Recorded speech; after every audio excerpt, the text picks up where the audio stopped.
सर्वसामान्यांच्या आयुष्यात चांगले दिवस आणण्यासाठी विचार, विश्वास आणि विकास या त्रिसूत्रीवर आज एकनाथ शिंदे यांच्या नेतृत्वातील शिवसेना आणि आनंदराज आंबेडकर यांच्या नेतृत्वातील रिपब्लिकन सेना या दोन पक्षांनी युती केली आहे. नरिमन पॉइंट येथील महिला विकास मंडळाच्या सभागृहात आयोजित पत्रकार परिषदेत दोन्ही प्रमुख नेत्यांच्या उपस्थितीत युतीची घोषणा करण्यात आली. यावेळी सामाजिक न्याय मंत्री संजय शिरसाट, शिवसेनेचे आमदार दीपक केसरकर आदी प्रमुख पदाधिकारीही उपस्थित होते. शिवसेनेचे मुख्य नेते आणि राज्याचे उपमुख्यमंत्री एकनाथ शिंदे यांनी शिवसेना आणि रिपब्लिकन सेना या दोन्ही सेना असून रस्त्यावर अन्यायाविरोधात लढणाऱ्या सेना असल्याचं सांगितलं. एक बाळासाहेबांच्या विचारांचा वारसा घेऊन चालणारी सेना तर दुसरी भारतरत्न डॉक्टर बाबासाहेब आंबेडकर यांच्या रक्ताचा वारसा घेऊन चालणारी सेना आहे. मुख्यमंत्री असताना कॉमन मॅन म्हणून आपण काम केलं, आता DCM अर्थात डेडिकेटेड टू कॉमन मॅन म्हणून काम करत असल्याचं त्यांनी सांगितलं. सर्वसामान्य माणूस कार्यकर्ता हीच आपली सामाजिक बांधिलकी आहे. तळागाळातील माणसाची नाळ तुटता कामा नये हे आजवर पत्ते पाळल्याचंही त्यांनी सांगितलं. महाराष्ट्रातील भगिनींना आधार देणारी राज्य शासनाची मुख्यमंत्री माझी लाडकी बहीण योजना. या योजनेअंतर्गत अल्प उत्पन्न गटातील 21 ते 65 वयोगटाच्या भगिनींना मिळणार दरमहा 1500 रुपयांची मदत. अर्ज करण्यासाठी 31 ऑगस्ट 2024 पर्यंत मुदतवाढ.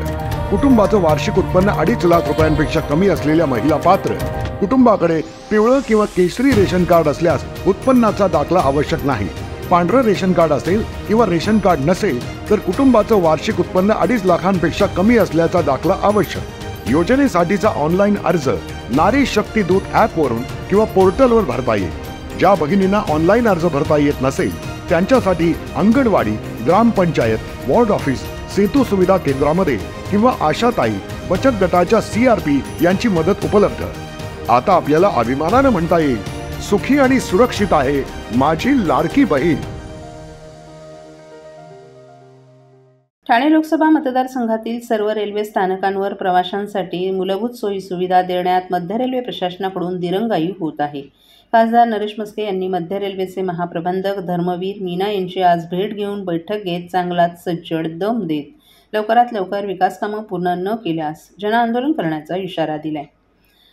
RLDAच्या माध्यमातून ठाणे रेल्वे स्थानकाचा पुनर्विकास लवकरात लवकर होणं अपेक्षित आहे. ठाणे स्थानकाच्या पुनर्विकासासाठी DPR मास्टर प्लॅनच्या माध्यमातून 950 कोटी रुपयांचा प्रस्ताव 26 मे 2023 रोजी रेल्वे प्राधिकरणानं पाठवला.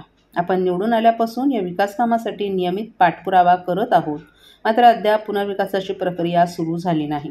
मास्टर प्लॅन पाठवून सुद्धा 2 वर्षांहून अधिक काळ लोटला तरी काम सुरू न झाल्याबद्दल खासदार नरेश म्हस्के यांनी बैठकीत नाराजी व्यक्त केली. सरकारी रुग्णालयांमध्ये उपचार योग्य प्रकारे मिळत नाही तशी सार्वत्रिक तक्रार असली तरी ठाणे सिव्हिल रुग्णालय मात्र याला अपवाद ठरत आहे.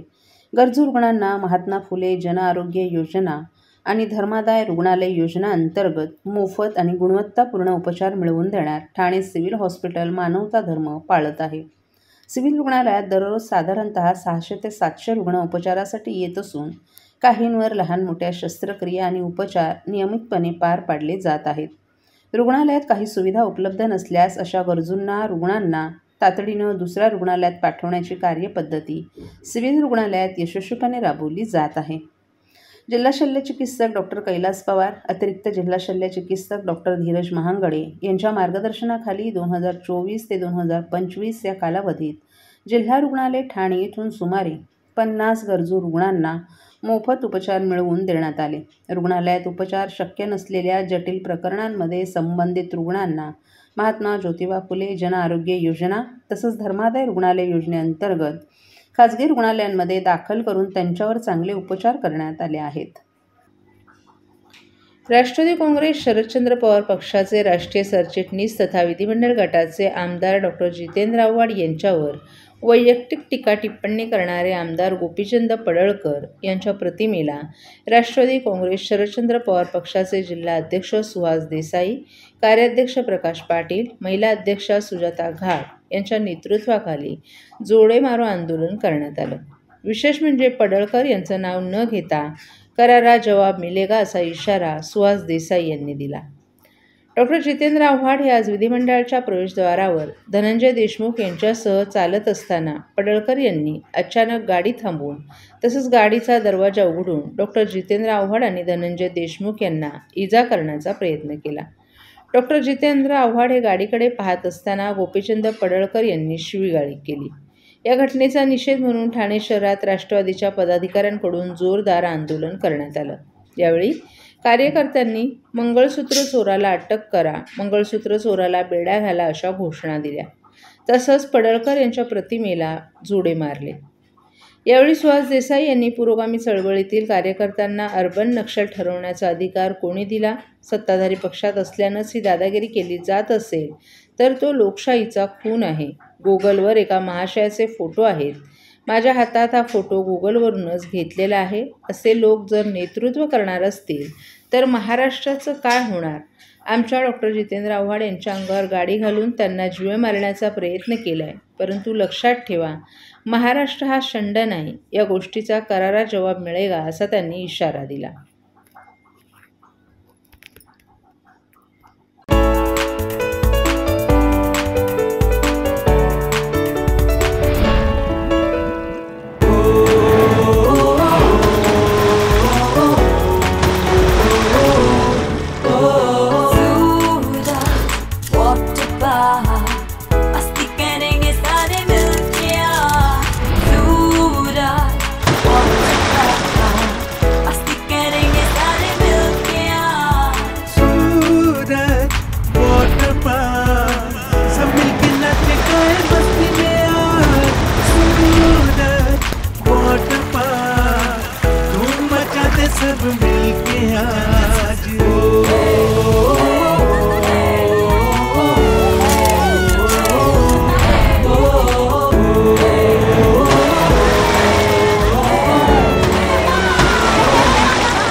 ठाण्यातील सहयोग मंदिर हॉल नौपाडा येथे काल एका सुरेल आणि संस्मरणीय संगीतमय कार्यक्रमाचं आयोजन करण्यात आलं होतं.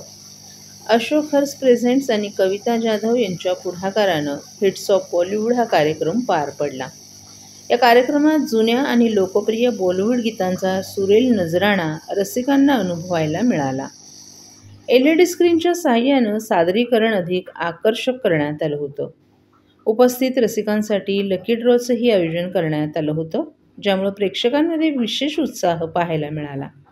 या कार्यक्रमात जॉनी राऊत, झी हास्य सम्राट आणि झी मराठी फेम दिव्येश शिरवळकर यांनी आपल्या सादरीकरणानं रंगत आणली. या कार्यक्रमाचं सूत्रसंचालन नेहा हातीसकर यांनी लीलया पार पडलं. किशोर मिरगल यांनी ध्वनिसंयोजनाची जबाबदारी निभावली. हा कार्यक्रम संध्याकाळी 5 वाजता सुरू झाला होता. प्रेक्षकांनी मोठ्या संख्येनं उपस्थित राहून या कार्यक्रमाला भरभरून प्रतिसाद दिला. हा कार्यक्रम पूर्णपणे मोफत ठेवण्यात आला होता. तन्वी हुलवले आणि सुरेखा नाईक यांचं विशेष सहकार्य लाभलं. हा कार्यक्रम यशस्वी करण्यासाठी विजय वागळे, प्रशांत भिसे, विलास भगत यांचंही विशेष योगदान लाभलं. पहिले तर मी अशोक सरांचे धन्यवाद करेन.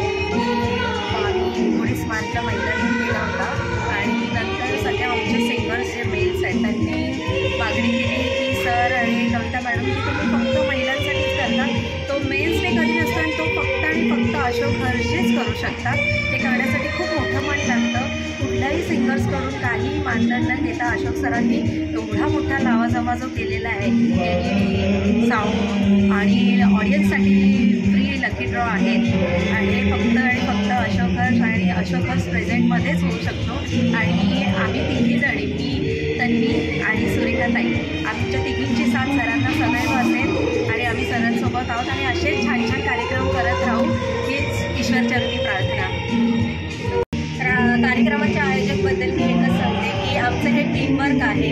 अशोक सर तर आहेच आहे, पण आमच्या तिघींचा पण तेवढाच खारीचा वाटा असतो आणि आम्ही प्रत्येक कार्यक्रम, आमचे आता हा 3रा का 4था कार्यक्रम आहे, तर आम्ही ते सगळे कार्यक्रम सक्सेसफुल केले आणि टीमवर्कने पुढेही काम करू आणि असे सक्सेसफुल अजूनही सिंगर लोकांना आम्ही वेगवेगळ्या प्रकारचं काही ना काहीतरी आमच्या या कार्यक्रमातनं देत राहू. आम्ही दर प्रोग्राममध्ये म्हणजे दर शोला आम्ही 2 मेन्स आणि 2 वुमेन्स असे आम्ही फ्री लकी ड्रॉ काढतो आणि त्याच्यात त्यांना फ्री गायला देतो. म्हणजे 4 जण आमच्याकडे फ्री गातात आणि हे सगळं फक्त अशोक सर आणि कविता करतो. टीम आहे पण अशोक आणि ऑडियन्ससाठी सुद्धा आम्ही 15 लकी ड्रॉ दरवेळेला काढतो.